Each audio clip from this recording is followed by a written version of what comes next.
Еден астындағы дауыс. Арман қала шетіндегі ескі көп қабатты үйге көшіп келгеніне көп бола қойған жоқ. Жаңа пәтері кең, бірақ ішінде біртүрлі көңілсіздік бардай көрінді. Қабырғалар ескірген, терезе жақтауынан жел гулейді. Бірақ ең ерекше нәрсе түнде еден астынан әлде бір күңгірт дыбыс шығатыны еді.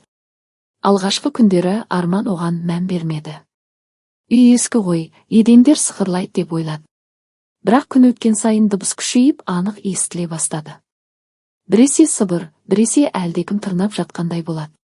Егеу құйрықтар шығар деп өзін жұбатты Арман, бірақ неге екені белгісіз, бұл дыбыс жануарлардікіне ұқсамайтын еді.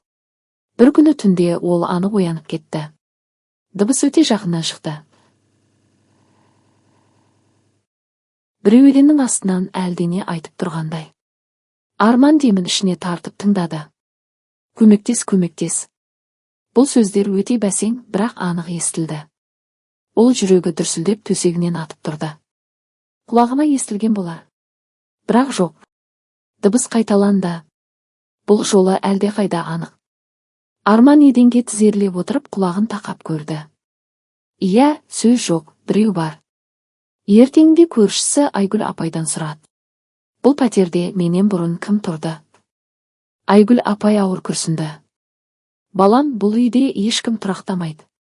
Бұрынғы жалға алушы да біртүрлі дыбыстарға шағымданды.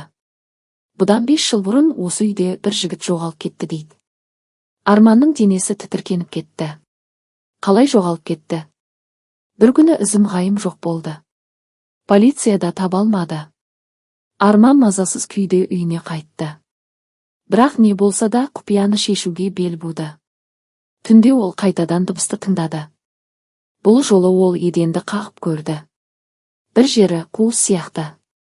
Арман қолына балға алып әлгі жерді ұра бастады. Біраздан кейін еденнің бір бөлігі опырылып түсті. Төменде қараңғы қуыс бар еді. Арман шамын түсіріп қарады. Сол сәтте жүрегі тоқтап қала жаздады. Төменде шаң басқан ескі дәптер жатты. Ол дәптерді қолына алды да ашып оқи бастады. Ішінде тек бір сөйлем қайталанып жазылған. Арманның қолынан дәптер сусып түсті. Төменнен біреу сыбырлап тұрғандай болды. Ол артына қарайлай беріп, үйден қалай жүгіріп шыққанын өзі де білмей қалды. Сол түні Арман басқа жерде түнеді. Ал таңертең қайта оралғанда едендегі тесік жоқ еді. Бәрі сол қалпында. Бірақ бір нәрсе анық еді, бұл пәтерде бір тылсым бар. Еден астындағы дауыс жоғалмаған еді. Арман таңғы аязды ауамен терең тыныстап үйінің кіреберісіне қарады. Кеше ғана қорқынышпен қашып шыққан пәтеріне қайта кіруге жүрексініп тұр. Бірақ белгісіздік оны кері тартып, сырды ашуға деген құмарлығы жеңіп барады.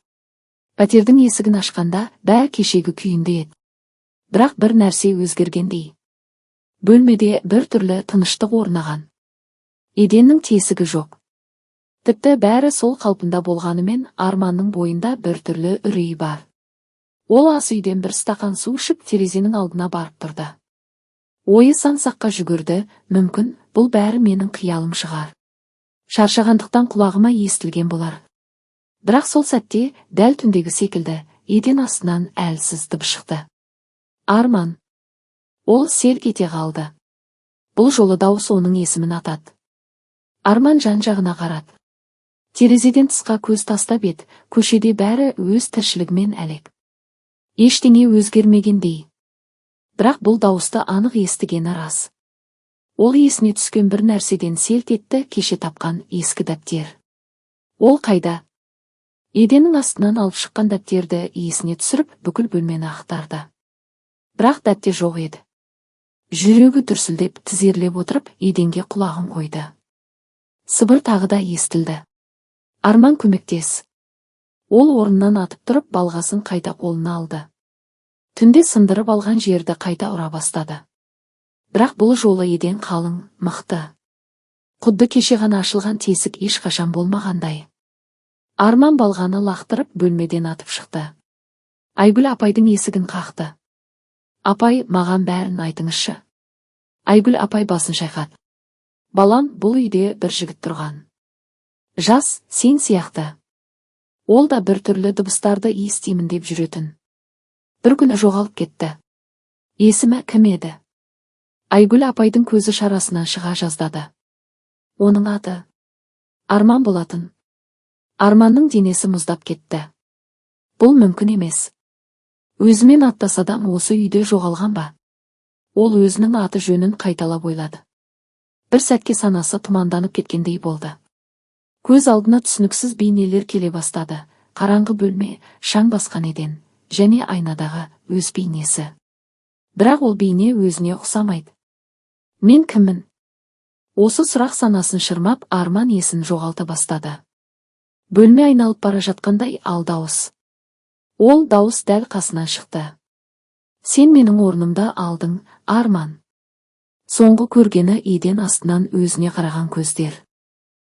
Арман есін жиғанда өзін белгісіз жерде тапты. Бөлме қараңғы, дымқыл еді. Төбеде әлсіз шам тербеліп көмескі жарық шашып тұр. Ол орнынан тұруға оқталды, бірақ аяқ-қолы ауырлап, бүкіл денесі әлсіздікке бой алдырыпты.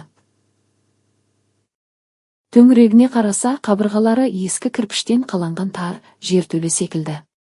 Бірақ ең қорқыныштысы дәл қарсы қабырғада үлкен айна тұр. Арман оған қарады да, жүрегі зу ете қалды. Айнадағы бейне өзінің қимылын қайталамады. Ол орнынан тұрмақ болып қолын көтерді, бірақ айнадағы бейне қозғалыссыз қалды. Көздері тесіле қарап тұр. Менің орнымда алдың, Арман. Бұл сыбыр емес еді. Бұл айнадағы бейненің сөзі болатын. Арман қорқынышын жеңіп артқа шегінді. Бірақ дәл осы сәтте айнадағы екінші Арман жымиып бір қадам алға басты. Сен мен емесің деп сыбырлады Арман, тамағы кеуіп. Айнадағы бейне күліп жіберді. Енді сен де мен емессің. Сол сәтте қабырғадағы шам жарқ етті де, бүкіл бөлме қараңғылыққа сіңіп кетті. Бірнеше секундтан кейін жарық қайта жанғанда айна жоқ еді. Есесіне бөлменің ортасында ескі ағаш үстел тұрды. Оның үстінде баяғы дәптер жатты. Арман дәптерге жақындап қолын созды. Бірақ дәл сол кезде еден астынан біреу қолын сумаңдатып шыға келіп, оның білегін шап беріп ұстай алды. Ол бар даусымен айқайлап жіберді. Арман шошып оянды. Бөлмеде жалғыз өзі жатыр. Терезеден күн сәулесі түсіп тұр. Бәрі қалыпты, бәрі тыныш. Түнде көргені қорқынышты түс болған секілді. Бірақ бір нәрсе өзгерген. Ол орнынан тұрды да айнаға қарады. Көз алдына біртүрлі сезім оралды. Айнадағы бейнесі біртүрлі суық көрінді. Ол жүрегін басып тыныс алуға тырысты. Сол кезде көзінің қиығымен айнада бір оғаш нәрсені байқап қалды. Айнадағы бейне оған жымиып тұр еді. Ал шынайы Арман орнынан қозғалмаған болатын.